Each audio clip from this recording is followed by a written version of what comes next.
Assalamualaikum warahmatullahi wabarakatuh. Alhamdulillah masih di channel Pak Eris yang akan berbagi materi IPS kali ini dengan judul perdagangan internasional. Semoga kalian tetap sehat, tetap rajin dan semangat, dan semoga sukses di kemudian hari. Amin. Sebelum ke pembahasan, jika berkenan silakan jangan lupa like, subscribe, dan share agar banyak manfaatnya. Amin. Kita akan bahas perdagangan internasional sebagai berikut.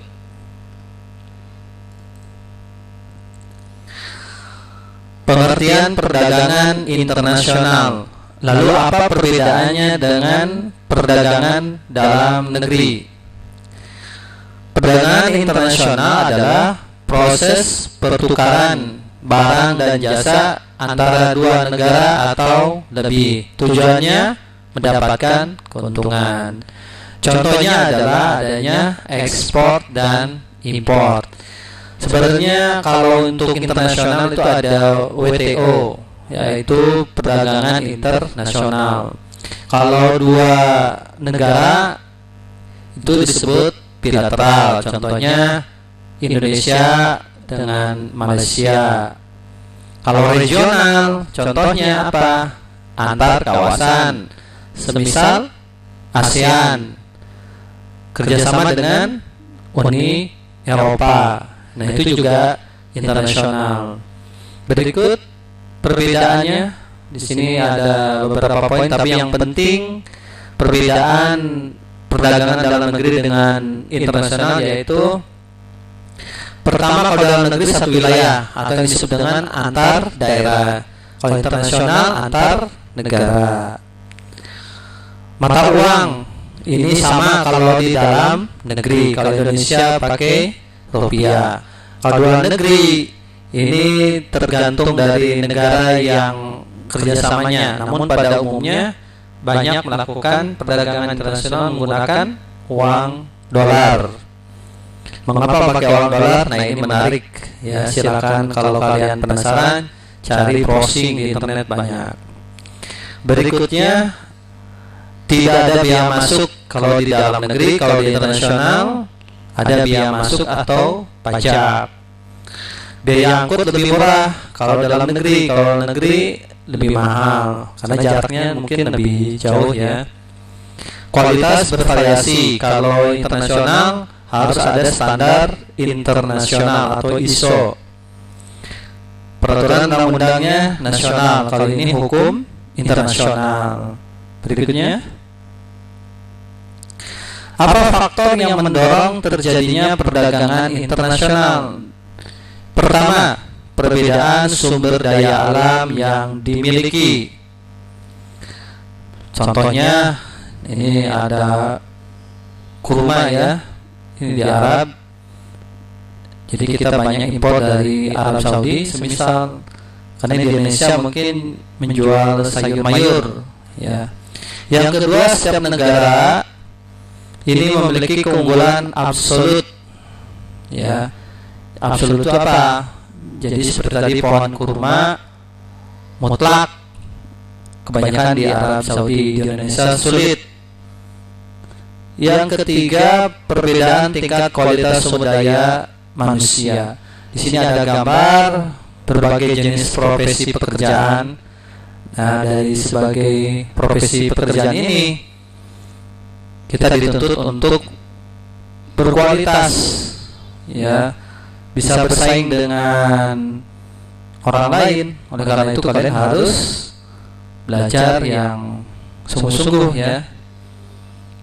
Yang keempat, perbedaan ilmu pengetahuan dan teknologi, atau di sini disebut produksi atau keunggulan perbandingan. Jadi teknologi yang sama-sama negara, Jepang sama Rusia semisal, bisa membuat pesawat, tapi mana yang lebih baik dan lebih murah itu akan dibeli ya. Itu disebut dengan comparative advantage, ya.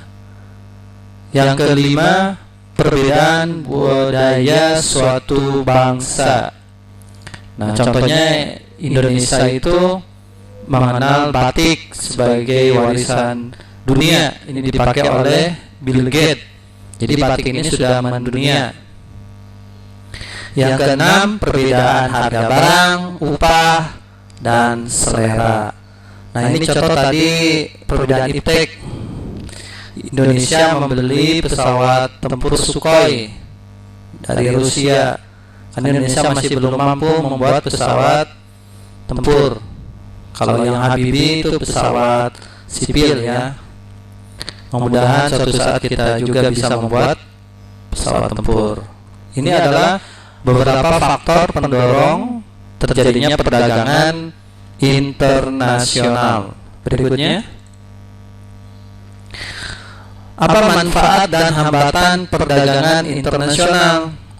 Manfaat perdagangan internasional yang pertama, memenuhi kebutuhan akan barang dan jasa.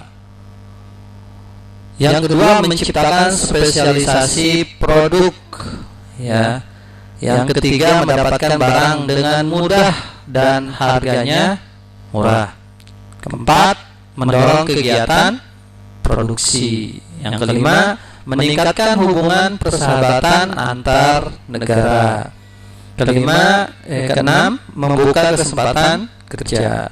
Ketujuh, memperoleh devisa hasil ekspor. Kedelapan, mendorong kemajuan ilmu pengetahuan dan teknologi. 9, mendorong pertumbuhan ekonomi. Nah, di sini ada contoh ekspor Indonesia menurut sektor, berbagai sektor. Januari 2019 dari BPS. Ternyata Indonesia masih banyak mengekspor dalam sektor migas, minyak dan gas, hampir 91,10%. Artinya ketika kita kelebihan migas, kita bisa ekspor. Ya, mudah-mudahan barang-barang non migas juga bisa ekspor, sehingga kita banyak menghasilkan devisa negara. Lalu apa hambatannya? Hambatan perdagangan internasional. Satu, kebijakan proteksi, yaitu melindungi produk dalam negeri. Apa maksudnya? Jadi, semisal Indonesia meninggikan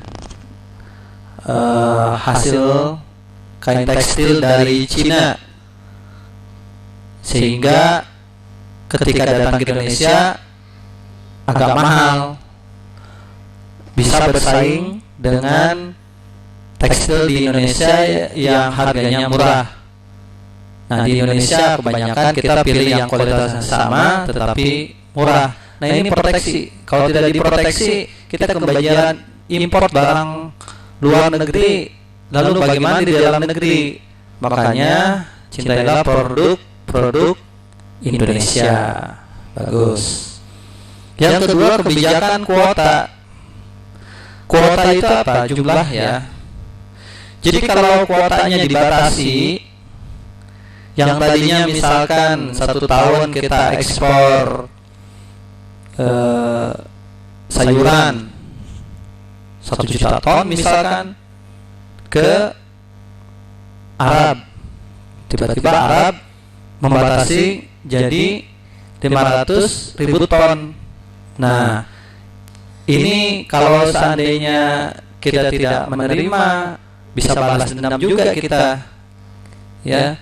Jadi pembatasan kuota itu jangan sering-sering juga, ya. Nanti kalau kerjasamanya ini, ya, meningkatkan hubungan persahabatan antar negara.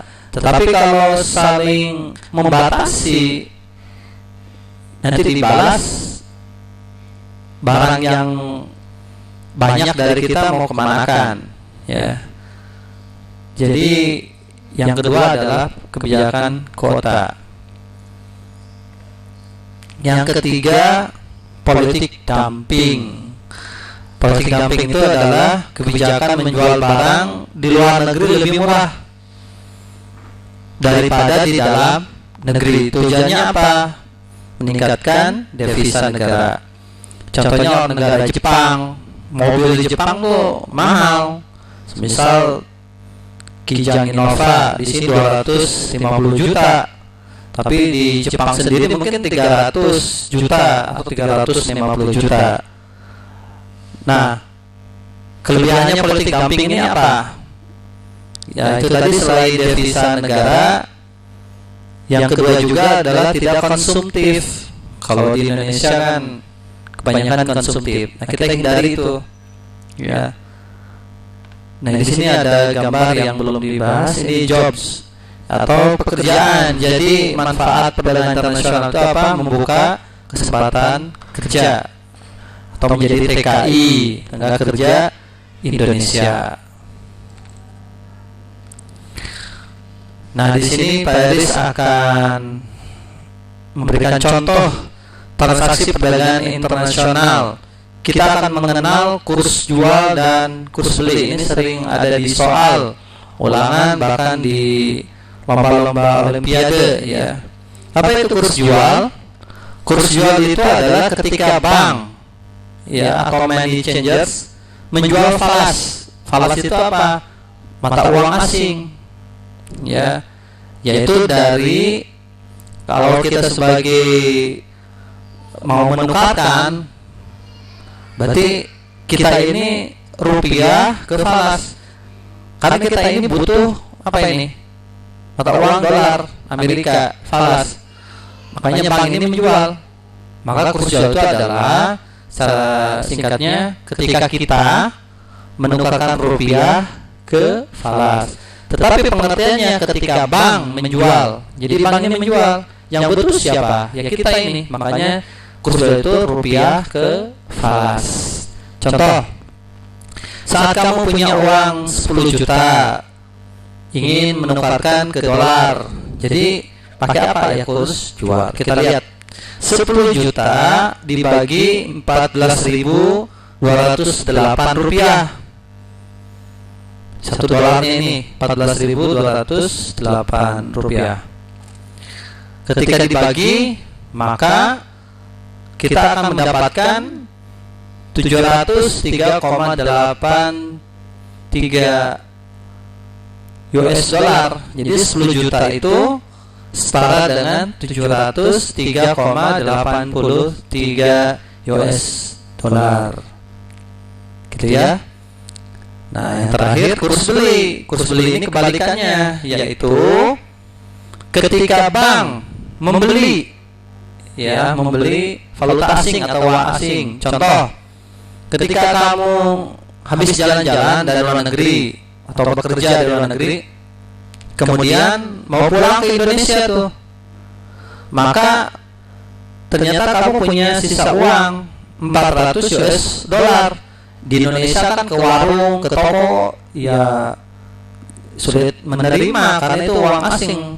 Sedangkan di Indonesia yang berlaku rupiah, maka kamu harus menukarkan uang 400 US dollar itu ke rupiah. Lalu seperti apa perhitungannya? Contoh, 400 US dollar dikali 14.196 rupiah. Ini kurs beli. Maka 400 US dollar setara dengan 5.678.400 rupiah. Nah, jadi kalau kurs beli itu dari falas atau uang asing ke rupiah. Mudah-mudahan dengan adanya kurs jual kurs beli ini kalian tidak bingung lagi. Silakan ditonton lagi atau dibaca kembali materi IPS-nya. Semoga bermanfaat. Terima kasih perhatiannya. Wassalamualaikum warahmatullahi wabarakatuh.